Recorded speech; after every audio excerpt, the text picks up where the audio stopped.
All right, salam alaikum, brother. How you doing? Alhamdulillah, Alhamdulillah. How are you? Alhamdulillah, long time no see. People are gonna think I Yeah, don't change my clothes, but yeah, yeah, all right. exactly. Same here. Same here. The weather never changes. It's like permanently daytime Sometimes we and record sunny, it in long right? segments here. Okay, so alhamdulillah, we had an exciting last episode. We got a little bit more into the practicalities of buying silver, what to do with it. Want to try to finish up that conversation and then finally get into XRP here. Before we do that, I mean, part of the reason why we're doing this is just to have some real conversations. We feel like there are two types of conversations out there now, either really heavy and serious and spiritual, and obviously we there's a need for that, or completely comical and just making light of everything. But there's not really something in the middle where we can talk about real things that affect us every day, and that's kind of our goal is to, bring everyone Exactly. in on this conversation, inshallah. And just by way of quick background, my name is Ahmed, and I'm living in Florida now. Originally from New York, originally Egyptian, and before that Kurdish. And I am a lawyer by trade and a poet by heart. So don't hold that against me. I'll tell you a quick lawyer joke. Why did the shark not eat the lawyer in the water? Answer, professional courtesy. So now, so now we have that. A quick introduction on your end, then we'll get right into it. Yeah. So my name is Amir, and I am in Austin now. After 13 years in Toronto and 20 years, over 20 years in New York. Prior to that, I was actually born in England, but my parents are Pakistani, so that's my background. I'm now living on a farm. I don't know if you can see that. No, you can't see that. It's too bright. And in Austin, and I run a startup out of Austin. And it seems like you have a lot of, knowledge about this, topic in particular. Is this something that you've been researching over a period of time, or can you tell me a little bit about that? So when I graduated university, I joined Merrill Lynch, and I spent about 15 years on Wall Street in both a banking capacity and also in technology management. When I left Wall Street in 2007, as we mentioned last time, I began looking into the Austrian School of Economics. While I'm no expert at it, I understand a little bit about sound money. And so I began to manage my own money using those principles. And I want to mention there's a book I've been reading called The Simple Path to Wealth. I don't know. There's some information out there that's probably not going to be applicable because he does talk about using Vanguard and stocks, and we're not really into the stock market because we don't see it as reliable. At least I don't. But the concepts he talks about in that book are really interesting, and basically like paying off your debt. First, really focusing on that. Investing consistently over a long period of time. Really basic stuff, but the way he says it is very entertaining. I think it's J.L. Collins or something like that. It's called The Simple Path to Wealth. So that's something I've enjoyed reading. Is there something on the Austrian School of Economics, a book that you would recommend or a resource someone can get up to speed on it? Oh, good one. Let's put that in the show notes. Okay, inshallah. We'll put that in the link below Yeah. with the recommendation. There's several out there, but there's quite a few books that I want to definitely recommend. The first one I would say is The Creature from Jekyll Island. The Creature from So Jekyll Island. The Creature from Jekyll Island, yes, I by like the name. Edward R. Griffin. Talks about why we're here, what's actually really going on with the Fed and the banking world, um, and a very interesting read. Okay, Highly excellent. recommend it. Yeah. Excellent. So why don't we get started? You can share your screen, inshallah, and we can talk about. I think there was just to kind of bring people back up to speed. We had some websites for people here in the U.S., particularly in Florida. I mean, you can buy it from anywhere in the U.S., I presume, or maybe even if you're close to the U.S. We had a resource for people in Canada, but there was, I think you mentioned the website for people. Another one that was great for Canadians to get into, or international investors with larger amounts of wealth that they can purchase from. Is that right? That's correct. That's correct. So just kind of rounding off where we left off last week, um, for Canadians, actually anybody in the world, if you want to store, you want to diversify. You don't want to keep all of your metal in one spot. So we talked about vaults last week. We talked about storage in your backyard, for instance, for example. But what you want, if you've got large amounts of wealth, you want to store it in different jurisdictions because each jurisdiction can come down and basically Mm. outlaw the ownership of physical pure metal. That's why you want to store a lot of it in the backyard and nothing in the banking institution. They If can you really store do it, that though. Like timeout. They can really be like, you can't own. I mean, I guess you did say that they are outlawing like owning chickens, so it's not that no, crazy. But they do for that. from 1930 to 1970, they had banned the ownership of gold. It was illegal to own gold in Fair. America. In America. Wow. Wow. Yes. So those people who were smart, there are ways to do it. Those Mm, people who were smart, you can get away with owning it in different ways. There were certain things that were banned. I see. There were certain items that were banned, and then there were certain ones that you could get away with not, but would continue to own. I And see. so, yeah. So that's so you Okay. want to be careful about that. That's why I'm a buyer of silver. I don't think they can ban silver. Hmm. They can do anything they want. I'm not a predictor of the future, Right. but But I yeah. guess the point is So not just, to in this doomsday scenario. Again, the point is just we're talking about building generational wealth. And again, a large segment of our crowd are Muslims, and this is just something I feel like we're bad at. Like why are we not teaching our kids financial literacy? Like why do we have to sit through, no offense, and I get fundraisers and stuff, but do I really have to sit through a fundraiser every Ramadan? I'm not saying it's a bad thing. I'm happy to donate if I can. yeah, But why can't we buy an endowment? How come we're not buying shopping centers and charging rent and then having that fund the masjid? Just like there's a church down the street from here. They have a bakery, and guess what? All the proceeds from there, and it's doing well. It's a coffee shop. It goes to the masjid. So I guess I personally am very frustrated with this old way of thinking, and I don't blame the old generation because I think that's the other extreme, right? They did their yeah. job. They came here. They dealt with their difficulties.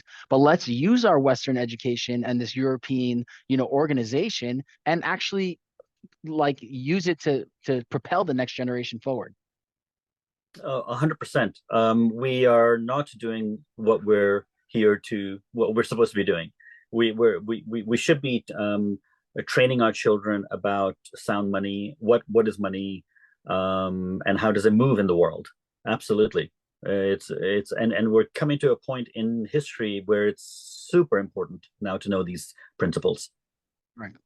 Okay, so you were saying now this is for our Canadian friends, this is a good resource for them to be able to purchase, This and also that's right. just Americans too, because like you're saying, I don't have all my money in America Or Brits, or if Brits. you want diversity, geographic diversity, Hmm. you can absolutely send your money to Spot Money. Highly recommended, marquee name in the business in this area. Okay. So you can purchase gold and silver here. For our international, again, more international, this is Hmm. a silver bullion. You can see .com.sg. This is a Hmm. Singaporean vault where Love it. I also have an account. You can purchase your metals from here, and they will store it for you Mm. at the same time. Again, speaking to jurisdiction, and if you want it delivered to you, they will deliver it to you. If you And want it this sold, they will sell it to you. They will sell it this for is you. you were saying that this is for also if you have larger amounts of wealth, this is a good resource, the silver bullion one, right? Absolutely, absolutely. So You want to diversify geographically as much as possible. And so these are the ones that I recommend. And I've actually visited this vault. I've actually met the owner of this vault a long time ago. So So I that's mean that's so helpful to know too, like that you've actually met these people and like visited again because I mean someone like me, I don't know any of this. This is all just online and like we're afraid. But that's I guess the point of this is like knowing people that actually have dealt with this, bought from here, met these people, yeah, seen these vaults. It's real. yeah, this is absolutely real. And they store, I believe now, I believe they have their own vault. This was Mhm. kind of recent in the last 5 to 7 years. But Mhm. prior to that, they were storing the vault in Certco Cisco, I believe is the name of the company, which is an independent vault only. So there's Okay. another vault in Singapore that is world known, very, very reasonable lease rates. And you can basically have your gold delivered there and stored there, and you will even be given a key. Wow. That's just probably the coolest thing. I mean, I'm just thinking of all these like Yeah, movies or like just you will be entered down to the vault, Mr. El Gindi. And then just it's like, like, it's is that how phenomenal. it Yeah, is? it's an experience. It's and look at this, look at this. There's a 15 kg. There's an advertisement going on here. Yeah. Only $1.30 over spot. Only a Uh, dollar thirty over spot. Look at this. oh snap. So yeah, and I don't know what this bar is. Nadir silver sounds Egyptian actually. Interestingly, Yeah. Yeah. Yeah. 15 kg bar is a very large bar. Mm. Very large bar. That's one thing. Hmm. It's going to be very heavy, so it's $1.30 over spot. So Maybe that's that why this it's a low premium, right? Because the heavy bar. that it's a lower. It's not something that you're going to carry out with you. It's Right. something that you're going to store there. You're storing your wealth, and then when you're ready to sell it, you'll end up selling it into something else at some, So let me at ask you some that. place. Like, let's say I get this 15 kg bar and I'm storing it in Singapore. Okay, and I'm Mm-hmm. feeling like a super boss. Now I want to sell this thing. Mm-hmm. How do I go about doing that? Is it someone can help me like actually move it? Does the bank or the vault rather deal with that? Like, how do I Yeah. transact that? So let's say you purchase from here. Okay. They're full life cycle. They're soup to nuts. They'll buy Oh, and they'll sell for you, and they'll transfer the okay. money to you. Yeah. So you'll So open an that's account. You'll get a login. Everything is done online. It's nothing. And if you their email response rates are very quick. So it's great. And they have other. If you notice here, bullion secured. mhm, Let's go back here. Bullion secured peer-to-peer loans. This mhm, might be interest. So yeah, mhm. per annum. This might be straight interest, lowest Right, lending right. offer. Okay. But they seem to have other But financial right. products that you may be able to earn something on. Again, this might be interest, so it Yeah. won't be completely halal, but there may be other products that are out there where they do leases also. So I don't so it know about. sounds like Golden Statement is the go-to as far as if I want my transacting 3 to 6 month supply, that I'm gonna keep around. And then if for my larger investments or my more long-term stuff, that then I would probably go more to silverbullion.com, who can help me through that entire process and is legitimate and has good stuff. Is that right? That's right. That's Okay. right. Silver bullion is a tax-free zone. Sorry, Singapore, I Mhm. believe, is a tax-free zone. Allahu Akbar. Um, and like Dubai, the issue with Dubai is I just don't trust. I haven't developed a relationship there I don't know that I if trust. anybody really trusts to buy. No Yeah. offense, but I mean, yeah, it can just close its doors and all of a sudden you don't have access to anything. yeah, And so that's why you want to go to a jurisdiction that has some rules and regulations, some yeah, constitution about right, it. And that's why people love living in America and love living in yeah, Europe, because there's constitution, there's law. That sure, law is kind of loosey goosey, but right. still, it's better than China or the Middle East. Plus, you've seen the Singaporeans at Omer and Hedge. They don't mess around. Just like a flock. Boom, boom. Get in that pack, you're good. They're very professional, very Yep. professional. Yeah. Okay. So So, tell me okay, about this, 1-800, I'm gonna need a fatwa here as far as like gold credit cards or is the silver yes. bullion thing done? Yeah. Let me So see this credit yeah, card. let's talk about that here. Yeah. So another thing that can be done, again, this is for everyday transactions. We are going to digital money. It looks like it's a massive wave, an onslaught of digital money that's happening in the world, a trend. And so you're going to see new products come out like Glint, and there's Okay. another one that I'll talk about in a second. Basically, what this is, it's very simple. You're given a credit card, and the credit card is backed by um, a few instruments, namely gold and a couple of other. You can keep your money in US dollars, you can keep your money in euros, or you can keep your money in gold. So let's say you have $10,000. You Okay. would send them $10,000. You can leave it as US dollars, Mhm. or you can convert part or whole of that $10,000 into gold, Okay. and literally as small as 1 gram. Okay. And what that does is when you go when you go and purchase milk at the 7-Eleven, which I Okay. would not recommend that anybody I would do, not but recommend let's just that. no. Um, Okay. we yeah. If But you I do get that, it. Yeah. you can use a credit card and you're paying in gold. And so what's Wow. happening is that you're taking the risk, the currency risk, out of your portfolio even more Mm. so from everyday spending. And if the US dollar falls off the face of the earth, which I don't think it will, and You we don't think shouldn't it ever expect it will? to, I think it will, but there'll be enough advance notice that you'll be able to convert your money, or your money will be forcibly converted into something into whatever the new currency is. So basically, I you're don't. saying we're going to get ripped off majorly, but not completely, left with nothing. There's a possibility. So when they do that conversion, Yeah. they're going to set the rate. Right. That means I'm out of control. Right. And the way for us to get control back is to convert our money into precious metals and retain that control. That's I what I'm see. doing. Because when they do set that rate, it's going to be lower, presumably, than what you would have had now, than what you're dealing with, because you have to, Well, it's right? well, what does that mean practically speaking? That Yeah. means that if I've got this pen and Right. this pen costs $1 Mhm. and they convert US dollars into CBDC, Okay. whatever that's going to be called, the CBDC current, the digital coin. Okay. That now you need 10 digital coins to purchase Mhm. this. What Okay. was that conversion? What was that conversion? We have no idea what that conversion is going to be, and Hmm. what is 10 digital coins? What really Hmm. is the worth of 10 digital coins? And it Right. might be a 10 to, in Weimar, Germany, in Venezuela, in Turkey, in Argentina, in Zimbabwe, when conversions occurred, they occurred at the expense of the people. So they've done this in these countries. They've changed to digital currency. Not digital currency, they changed to another currency. Okay, I see. They Has outlawed anyone they changed to out a digital currency? um that's happening now. We're going through Okay. that massive sea change right now in the Mm. world. Mm.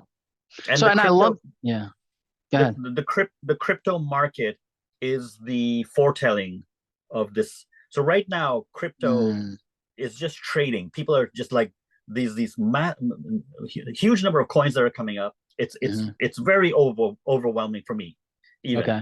Right. um there's a huge number of coins that are coming up, and all they're doing is people are just buying and speculating. They're buying and selling, Okay. speculating. There's no intrinsic value whatsoever. I I would will push go back on into that for a little bit, but when you're done, yeah. because some of them, again, because of their uses, like the blockchain technology within it, how it's utilized for supply chains, I would argue there is some intrinsic value in certain ones. So yeah, exactly. So there's two types of coins. There's something that you stake with, and I think that potentially has some backing. Um, this is going to figure itself out, and Right. you'll know, it'll become obvious where you would which digital coin you would rather want to be in. Okay. Right now, the only language I know is sound money, Right. and I want to keep my life very simple.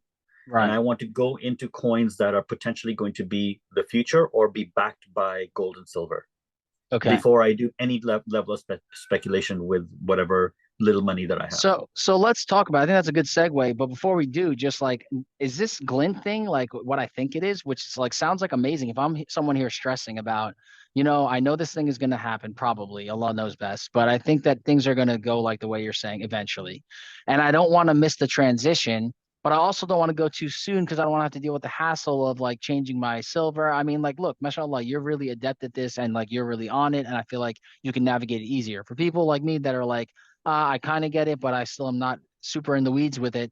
It's want it like as simple as possible. And so it seems like this glint thing is that answer because like, here is how I can change my money to just in case this conversion happens, but I don't have to sacrifice anything because I'm getting to use it like a regular card for my daily transactions. Am I missing something?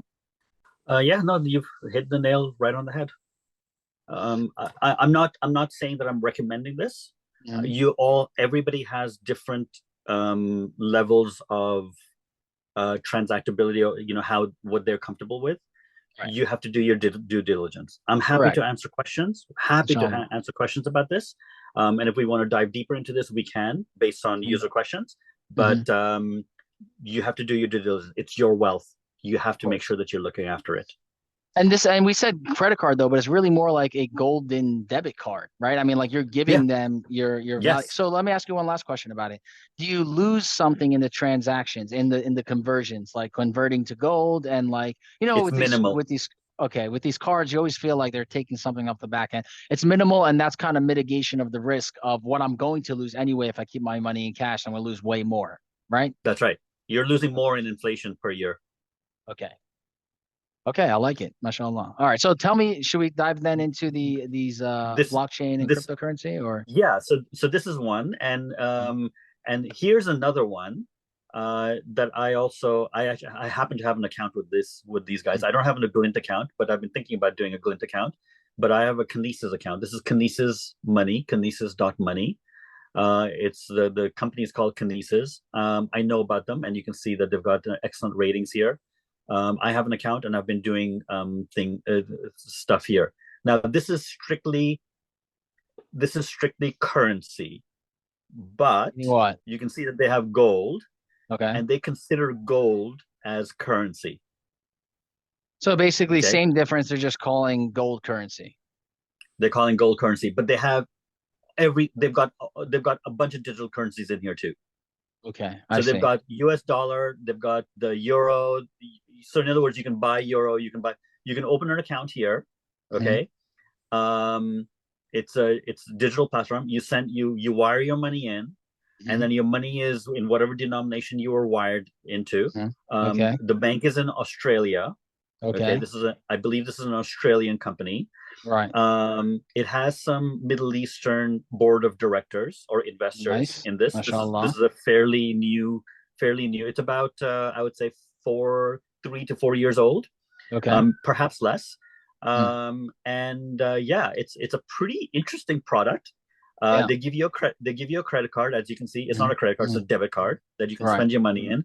Right. Right now, it seems like for Americans, the limit is $500 spending limit, and so you have to keep transferring money into the credit card.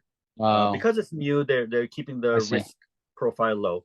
Now, what happens is that when We you are pretty transfer, risky, us yeah, Americans. so when you transfer your money in, um, your money will get transferred into whatever denomination you sent it into, like Mhm. US dollars will US dollars, and then while you're in there, you can buy whatever you want to buy. Now, are you buying gold? Yes, actually, they say that you're buying gold. Now, the Islamic ruling is that when you purchase gold and silver, and this is true for gold and silver for sure, I don't know about other commodities. I believe it's true for the other commodities that you have to see it or be able to touch it, or actually touch it. I wanted to ask you about In, this. Is that the actual ruling, or is it that it has to be real? That it has to be a real thing? That because that's a I think difference. I so they say it's real, and they Right. say it's in their vault, but so do a whole bunch of other people. Right. And the timelessness of Islam is Okay. so incredible. It's so incredible. I think you have to touch it. I see. And so I'm not recommending this by any stretch of the Because you're imagination. not sure I'm just about its letting Islamic permissibility, you're basically saying. because of the Islamic permissibility. Okay. Um, um, but you're able to do other currencies, and this is a very, very convenient way to kind of put some wealth away, put Right. some money away into this service and weather out a storm that may be coming on the horizon. And And also, you there's can, the Islamic principle of like, pick the lesser of the evils, right? So as between this and MasterCard's 18% APY or whatever the interest is, you know what I mean? Like, I think well, there's something to be said about that. this is also a debit card. Right, So, right.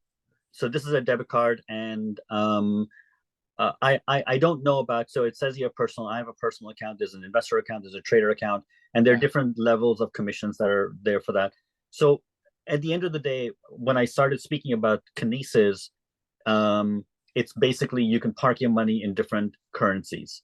I And so if see. you send $10,000 in, you can literally have, micro amounts like $500 in the euro, $500 in gold. If they call it KAU or Hmm. KAG, right? That's what the currency is called. Yeah. And one Kinesis gold is 1 gram of physical gold and bullion. So they say that they are backed by gold and silver with So physical. this looks really enticing to me. I got to be honest, because when the 500 limit, are you saying that that's monthly? I can only put in 500 a month, or I can only spend 500 a month? No, I think once as you spend, you can keep Mhm. adding, you can keep topping it off. So, but I can basically, I can only put the max 500 in, and Only max then 500 in. Yeah. okay, got you. And then as far as transaction fees, like if I use like an international card in the US or I make an international purchase in the US, I'll get an international fee. Do you think I'll run into that problem using this kind of card? The fees are charged by different entities. I wouldn't be able to answer that question. There will be Yeah. fees for transactions. But because we're now in the digital realm, the fees are much, much less than we're used to. It's Okay. not the 3% that PayPal charges, or it's Right. not the, those are exorbitant fees. We're in the like 0.3% range Got you. when Okay. we're transacting. Okay. Again, I haven't really done that particular use case, Hmm. but the fees are much, much less. So Okay. so just to be clear, Yeah. your money can be in several different currencies, two of which could be the silver or gold, and it's stored like a bank. It's not a bank, okay? Think of it like a brokerage house or an exchange place. It's an exchange actually, and you're given a credit card. And you can spend it. You Debit can card. also, Right. and the other currencies are also cryptocurrencies. You can also purchase cryptocurrencies here. So once this thing ups its limit, this is my go-to. As long as I mean, we do need like basically muftis who are up on the finance, who know this, who can really give us a ruling on this. But say that if it is permissible, I mean, this is like a dream come true. It's like from someone like me, it's like this is like easy to use, simple, and I can get like all the versatility that I need. Boom, I'll get my cryptocurrency, I'll get my gold, I'll get my silver, and I can transact it. Yeah, it's incredible. So here's Bitcoin, right? Mhm. I'm not a purchaser of Bitcoin, just as an FYI. Yeah. So you can have your savings in any of the currencies in the back end, and you can transfer it to this. And when you go and buy milk, it'll transact in the currency that you've pre-selected already, and it'll make the exchange at that point in time, and you've made your purchase. So wait, so like for example, I go to buy milk, okay? Mhm. Then I select like US dollars or gold or whatever. No, no, no, no. It's already pre-selected from before. Right. You've already pre-selected how you want to spend your money, in what Right. currency you want to spend you want your card to be taking from which account, which currency do you want to use when you use the card. Right. So basically, let's say for example, I could have $100 in just cash, and let's say I have 400. Right. So then Hmm. I'll keep my 400 in the precious metal. Let's say I keep 100 in like blockchain technology, Yes, 300 in like precious metals, and 100 in cash. That way, if the cash goes bad or the value severely goes down, doesn't matter. But if it doesn't, then I can transact with it real quick. Most of my stuff is in like protected long-term stuff that will hold its exactly, value, and exactly. a little bit of my stuff could just blow up quick overnight, and then It's a we might. beautiful product. It's a Right. beautiful product. Okay. So And tell and me and, and about, look, yeah, so go ahead. actually, I'm wrong. So sky high daily limits, so you can spend up to $15,000 or 400 every single month. So Euros, yeah, euros. even more, So I think there might have been an some increase. issue with being in the US, or there are different rules here. I see. I have to look into that again, but it looks like Okay. if you're in other countries, Yeah. you have a lot more flexibility. Which is to your point, I mean, about earlier, right? To kind of add in the legal nuance, you're like, there's always ways around, right? And that's that. Look, Hmm. there's a fine line between strategy and manipulation, and a lot Yeah, of that comes just down to it to intent. But at the end of the day, if you're in other countries, well, what does that mean? When it comes to tax purposes, there's actually specific definitions in the tax code as to how many 100%. days you're in the U.S. that qualifies you as that. So, I mean, these things that used to be afterthought or used to be things just for if I have 15 million, I think these are now relevant to people who are again in good professional positions and otherwise, and Yeah. are thinking long term strategically. Yep, yep.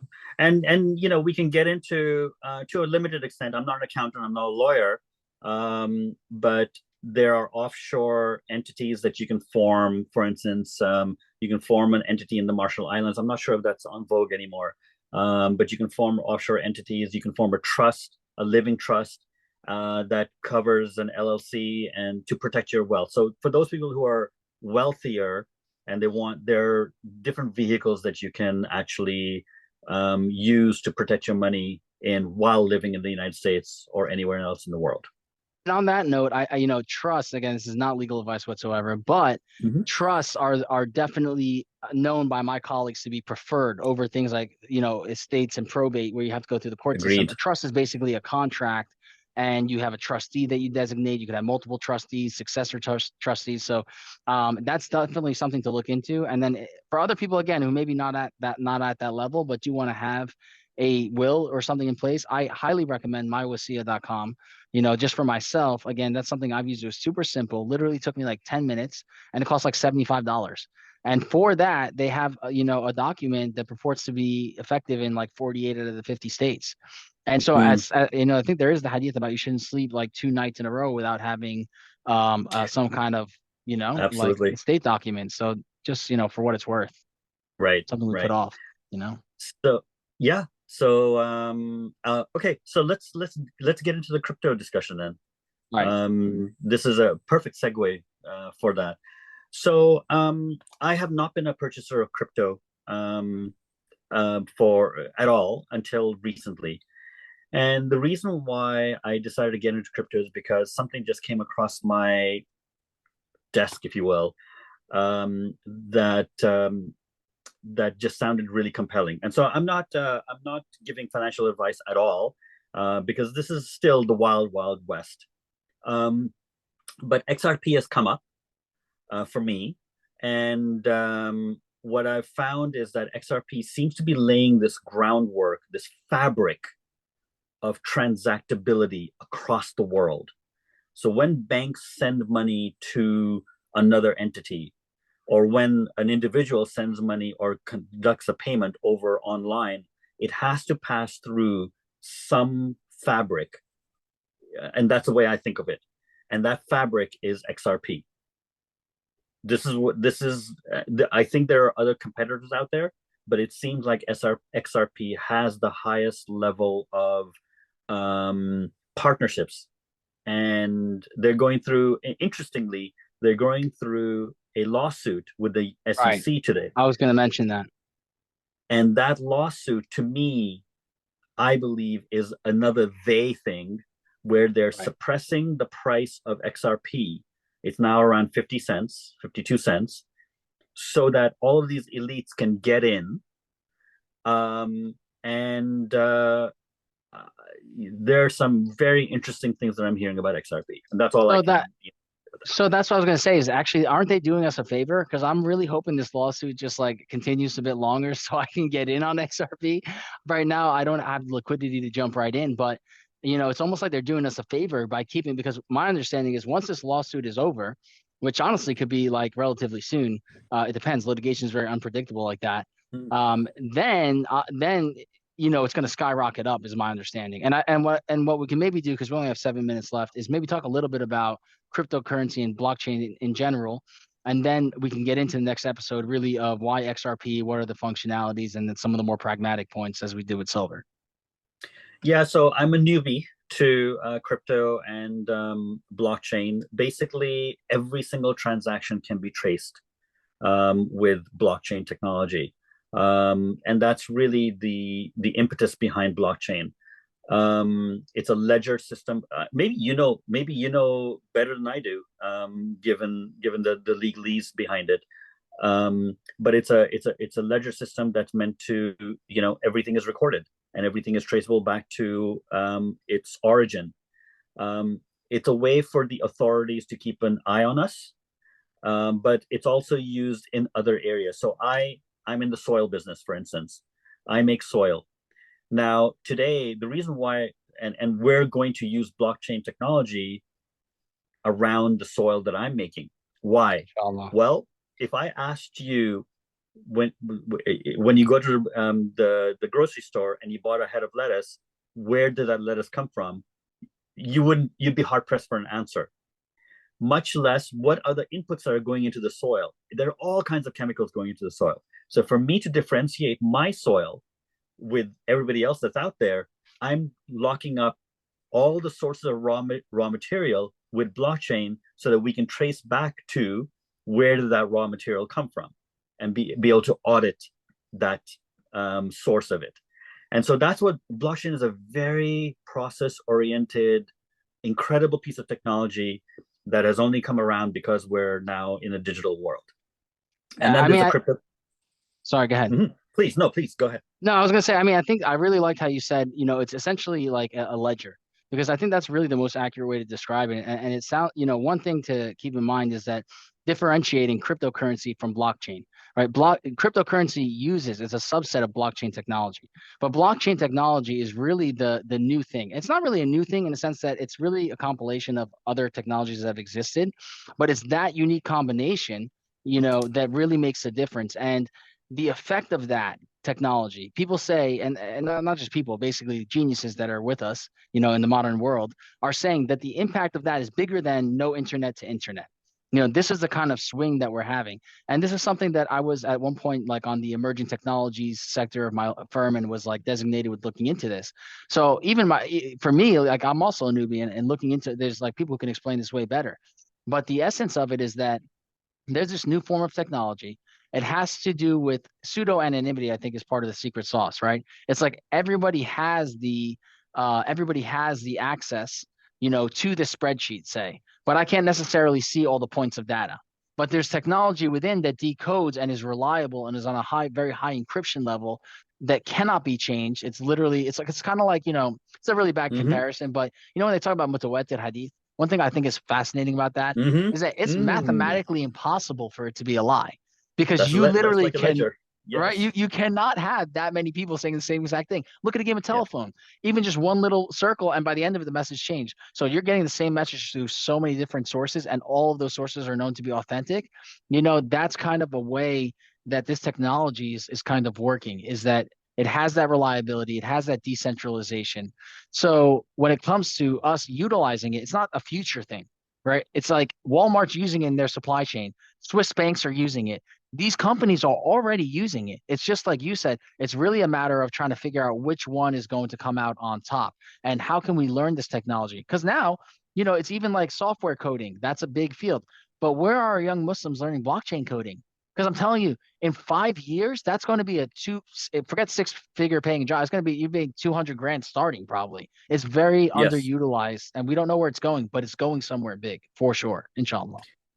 Yeah, yeah, yeah. And just for the layperson, ledger basically means something that's a place that you record it, and it's not erasable. Just that's all we mean by ledger. It's recorded somewhere, and you can go back and audit it, and it's always going to be there in layman's terms, because a lot of our listeners just wouldn't even understand what that a ledger means. Good point. And also like two examples of it, like that I thought of is like a smart contract, right? So let's say Hmm. that before in a real estate closing, I have to send you the money, for the property, and then you have to transfer title. Part of what blockchain technology does is that automates that process. It takes the actors out. So it makes it such that there's a computer code where when I send this money to this bank account, it automatically triggers a transfer of the property title. So there's no more fraud and things like this because there's no opportunity to do that. It's encrypted into the actual algorithm, into the technology. And also another use of it is, for example, like when it comes to keeping your own medical information. This doctor has it stored, and then your orthopedist has it stored, and your chiropractor has information, and then this hospital. But in the future, it may be that each of those places will then just scan like a node, like we'll give you on your blockchain, right? We'll give you that information. And then the next doctor adds that information on the blockchain. And then the next doctor. So then you have basically a QR code when a place scans it. Now, boom, all of your information is now kept. It's not with some outside source that can be hacked, like Target got hacked, like all these big companies that are unhackable got hacked, right? It's now actually in your hands and it's highly protected. Right, right, absolutely, agreed. So I Yeah, think that's pretty much brings us to a conclusion just on this yes, introductory session. Thank you so much for really making thank clear you. a complicated session, and inshallah we can continue on XRP and why we think it's going to be the future next time. Fantastic. All right, salam alaikum. Okay, take care. Until next time. Yep.